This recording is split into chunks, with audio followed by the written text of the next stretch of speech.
जय हिंद। इस वीडियो में हम समझते हैं कि विकास दुबे को पकड़ने के बाद पुलिस उसे न्यायालय क्यों नहीं ले गई और न्यायालय की ऐसी क्या कमियां रह जाती हैं कि मुकदमा जो होता है वो काफी लंबा चला जाता है। देखिए, विकास दुबे जब पुलिस की हत्या किया तो इसे समझ में आ गया था कि अब पुलिस हमारी जान ले सकती है, इसलिए ये भागकर मध्य प्रदेश के उज्जैन गया और महाकाल के मंदिर में जो वीआईपी एंट्री थी वहां से गया और वहां अपना नाम ओरिजिनल लिखा विकास दुबे और मोबाइल नंबर भी दिया और साथ ही ये जोर जोर से कह रहा था कि मैं विकास दुबे कानपुर वाला हूं। ये जानता था कि हमको सरेंडर करना है, वरना भागेंगे तो पुलिस मार देगी।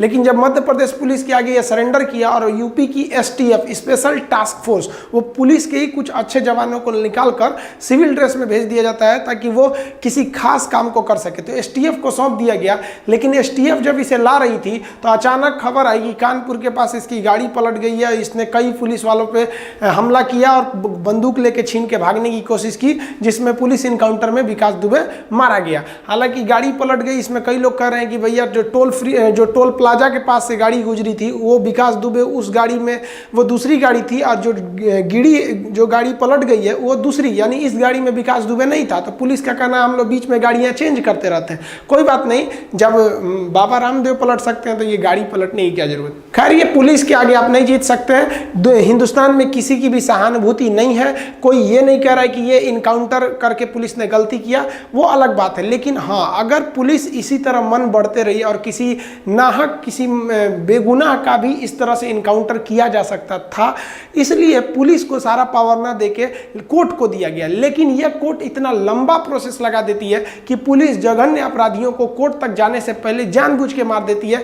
आप विकास दुबे से पहले आप देखे होंगे अमर दुबे को भी इसी तरह मार दिया गया कि भैया गाड़ी पंचर थी, भाग रहे थे तो मार दिया गया। इतने बेवकूफ होते हैं सब कि भागेंगे लोग ये लोग। उसके साथ ही आप देखिए इसके करीबी माने जाने वाला प्रभात मिश्रा को भी मार दिया गया।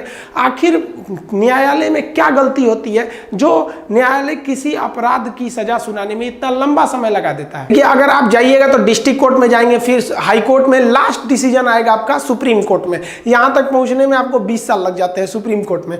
उसके बाद भी देखिए जो सबसे बड़ी एक समस्या आ रही है, सुप्रीम कोर्ट को अगर आप देखेंगे तो ये भारत में एक ही सुप्रीम कोर्ट है दिल्ली में। इतने बड़े एरिया में एक सुप्रीम कोर्ट यहाँ है, जबकि सुप्रीम कोर्ट ने खुद भैया संविधान में भी लिखा गया है कि राष्ट्रपति और मुख्य न्यायाधीश चाह के इसे ब्रांच खोल सकते हैं। तो इसका ब्रांच क्यों नहीं रहना चाहिए आप बताइए। इतना बड़ा है उत्तर प्रदेश, यहाँ का जो हाई कोर्ट है एक लखनऊ में है, एक इलाहाबाद में है। जनसंख्या ज्यादा होने की वजह से 2 ठो रखा गया है, बिहार में एक ही है, जनसंख्या कम है। देखिए जनसंख्या ज्यादा होगी क्राइम ज्यादा होगा, तो 2 रखा गया है कि नहीं। तो इतने बड़े हिंदुस्तान में भी इसके ब्रांच रहने चाहिए, पावर दोनों का सेम रहता है। लेकिन हाँ, जो जज यहाँ बैठते हैं उनमें यहाँ पे भी कुछ को भेजना चाहिए। तो दक्षिण में इन जजों में से बेंगलोर में शिफ्ट करना चाहिए या हैदराबाद में, ताकि वो दक्षिण भारत के एरिया को कमांड कर सके। और इसी का एक ब्रांच जो है हमारे सुप्रीम कोर्ट का जो दिल्ली है वो तो रहना चाहिए, एक कलकत्ता साइड में रहना चाहिए जो इधर के एरिया को देख सके, और ये दिल्ली पर बोझ भी कम होगा और यहाँ के लोगों को न्याय भी होगा। अब मान लीजिए कि केरला का कोई व्यक्ति है जो मान लीजिए गरीब है, अब वो सुप्रीम कोर्ट आएगा केस लड़ने के लिए, यहाँ आएगा, पता चला वकील हड़ताल पे बैठ गए सब, कोई वकील मर जाता है तो हड़ताल कर देते हैं लोग, कंडोलेंस पे चले गए।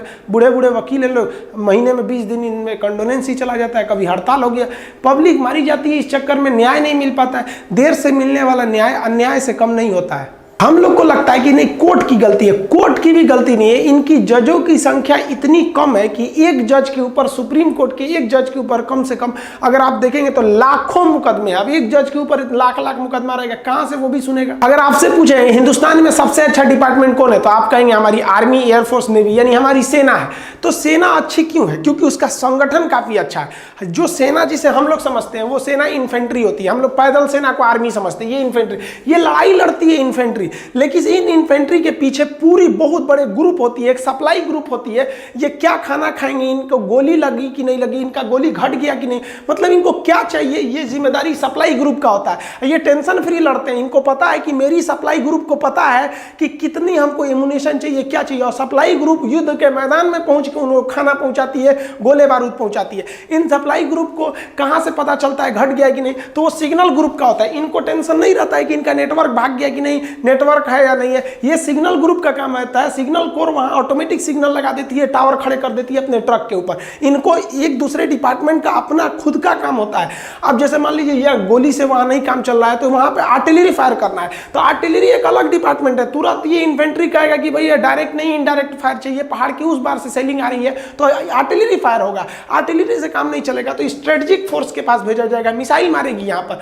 वहाँ से नहीं होगा तो फिर transport department, helicopter department, aviation department, हर जगह इनका कई सारे डिपार्टमेंट का इनका ग्रुप होता है। ट्रेनिंग का जो डिपार्टमेंट होता है वो अलग होता है। अब जब युद्ध के मैदान में ही इनके जो डॉक्टर होते हैं साथ में चलते हैं, पहचान क्या होती है इनकी टोपी पर यहाँ पर प्लस बना होता है, ये डॉक्टर होते हैं इन पे। तो आर्मी जो होती है इसीलिए वो अच्छा करती है कि सबको अपना अपना काम पता है और सब अपने अपने काम में एकदम माहिर होते हैं। इंजीनियरिंग कोर्स होता है कि अगर मान लीजिए सड़क टूट गया तो तुरंत बना देंगे, पुल टूट गया तुरंत बना देंगे। ये नहीं कि ये कई को सारा ट्रेनिंग दे दो, हर चीज का एक बहुत बड़ा ग्रुप होता है। इसलिए आर्मी कहीं भी जाती है तो सक्सेस हो जाती है। आप देखिए ना, बाढ़ आएगा आर्मी बुला लो, आग लग गया आर्मी बुला लो, कुछ भी कंट्रोल से बाहर हो गया आर्मी बुला दो। क्या वो क्या इंसान नहीं है, लेकिन उनके पास ना हर चीज का ग्रुप है, हर चीज के स्पेशलिस्ट है उनके पास, इसलिए वो काम फटाफट कर देते हैं। लेकिन हमारे यहाँ कोर्ट में क्या होता है, एक बड़ा सा कोर्ट का परिसर बना दिया जाता है, ये कोर्ट परिसर हो गया। अब इसमें ना 8-10 तो कोर्ट होंगे। देखिए ऐसा नहीं होता है एक कोर्ट में एक ही जज बैठता है, जहाँ जज बैठ गया वो कोर्ट हो गया,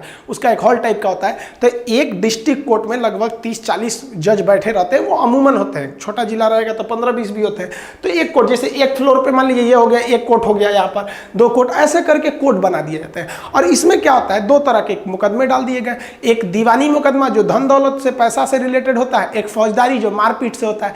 लेकिन उसमें भी तो कई वेराइटी है। तो कोर्ट को भी ना ये इतने, मान लीजिए कि यहाँ पे 30 जज है, तो 30 जज में ना इसमें डिपार्टमेंट बांट देना चाहिए 5-5 का, कि भैया ये स्पेशलिस्ट तुम इसको देखो, तुम इसको देखो। इससे काम बहुत तेजी से होगा। जैसे आप देखिए LIC खुलवाने जाइए तो कहेगा कि भैया LIC एक्सीडेंट हो जाता है तो हम इतना पैसा देंगे, किसी की जान चली जाएगी इतना पैसा देंगे। जब खुलवाने आइएगा तो खूब प्रेम से बात करेगा। और कोई आदमी मर गया ना तो 2 से 3 साल दौड़ा देते हैं सर LIC वाले पैसा देने के लिए। और जब खुलवाना रहता है तो घर घर आते हैं सर। आप जाइए ना कोर्ट में, डिपार्टमेंट नहीं है, दीवानी में जाइए 10 साल मुकदमा चलेगा, तो एक इस पे डिपार्टमेंट बैठाइए ना कि भैया LIC वाला सबका ये वाला कोर्ट देखेगा। किसी को भी मैटर है वहां जाके देख लीजिए, वहां पे इंश्योरेंस का मैटर पता चला। आप बाइक लिए, इंश्योरेंस के टाइम खूब अच्छा चोरी हो गया, इंश्योरेंस वाला कहता है ये पेपर लाइए, जानबूझ के ऐसा पेपर मांगेगा कि आप दे नहीं सकते। भैया चोरी हो गया, प्रूफ कर दीजिए कि हाँ चोरी हो गया, आप लाइए मेरा इंश्योरेंस का है। तो इसके लिए भी कोर्ट के पास जजों की, मान लीजिए 30 जज है तो उसको डिपार्टमेंट दे दीजिए कि भैया 2 जज, इसमें 30 में से 2 जज बैंक और LIC वाले देखेंगे। बैंक में क्या होता है, किसी को चेक दे दीजिए कि लीजिए भैया, जैसे यहाँ ये चेक कटा हुआ है, कितने का, भाई 22 लाख का चेक कटा हुआ है, चेक दे दीजिए, लीजिए आप अकाउंट में पैसे नहीं है। तो ऐसे चेक को कहते हैं बाउंस चेक। चेक बाउंस हो गया, आप दौड़ते रहिए। तो कोर्ट में आइए भाई, वहां पर हर चीज का एक डिपार्टमेंट बना देना चाहिए। कोर्ट में भी जजों की संख्या बहुत कम है, उसे भर के स्पेशलिस्ट होना चाहिए। अब जैसे मान लीजिए कोई कोर्ट जज है जो बैंक और LIC वाला ही मामला ज्यादा देख रहा है, तो उसके दिमाग में आइडिया है कैसे कैसे ये वाला काम कैसे छल कपट करते हैं, एकदम वो स्पेशलिस्ट हो चुका है, वो तुरंत उसको पकड़ लेगा और मामला लेंदी नहीं होगा। इंडिया में रेप और मर्डर जैसे जघन्य अपराध 20-20, 30-30 साल चलते हैं। अब देखिए हिंदुस्तान में जो सबसे बुरा दामिनी रेप कांड हुआ 2012 में, फांसी लगी यहां आकर। सोचिए इतना लंबा खींच दिया, 2020 ला दिए लोग वहां पर।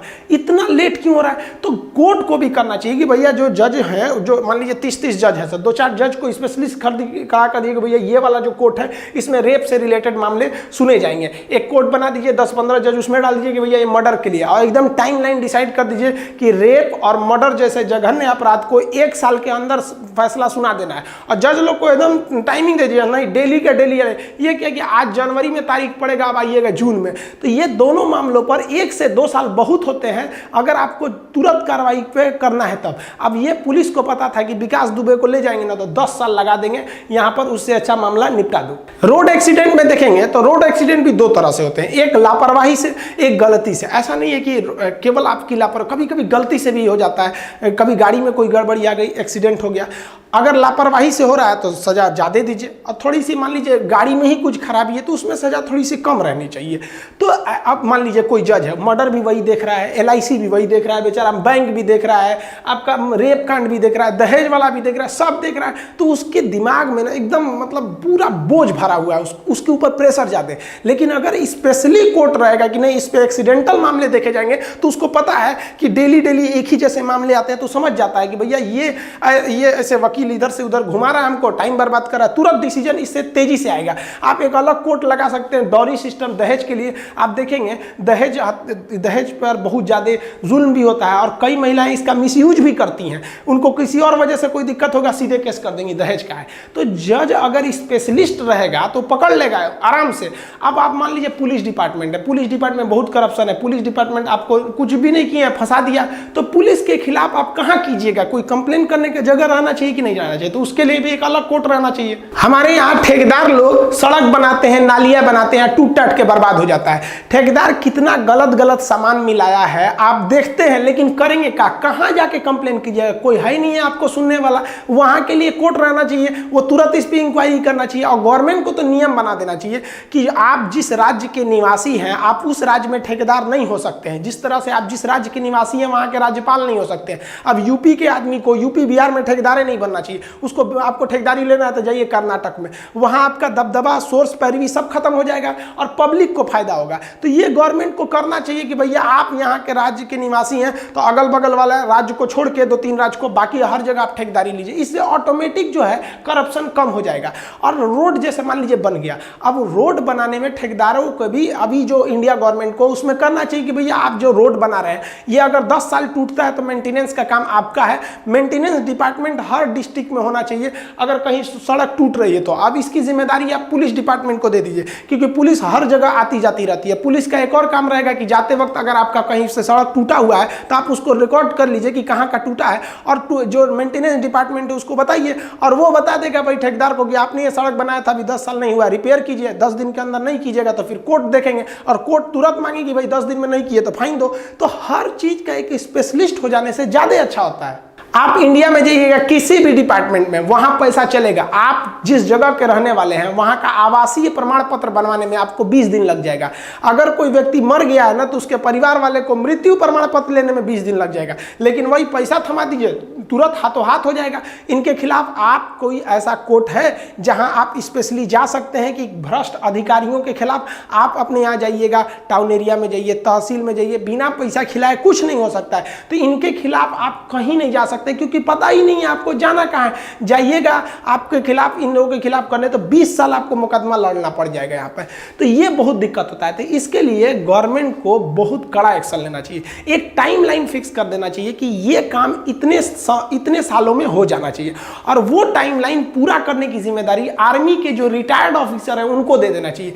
जैसे कोई सड़क बनाना है ये 2 साल में बन जाना चाहिए, अब वो भैया आपने वो ठेकेदार को दे दिया पैसा और टाइमलाइन दे दिया आपने आर्मी अफसर को, वो जाके देख लेगा बना कि नहीं, एकदम गारंटी टाइम से करवा लेंगे सब, आर्मी वालों को सौंप दीजिए। तो नेतागिरी पर भी सुप्रीम कोर्ट जो है एकदम हाथ पे हाथ रख के बैठा है। सुप्रीम कोर्ट को भी आदेश पारित करना चाहिए। ये सुप्रीम कोर्ट का अधिकार है, वो ऐसा घोषणा कर सकता है जनहित को ध्यान में रखते हुए कि जो नेता लोग हैं ये चुनाव से पहले जो भाषण देते हैं कि हम ये करेंगे ये करेंगे, इन्हें ये अपना भाषण स्टैम्प पेपर पर लिख कर देना होगा। और यदि ये 5 साल में पूरा नहीं कर सके तो इनकी पूरी पार्टी का कोई भी व्यक्ति आजीवन चुनाव नहीं लड़ सकता है।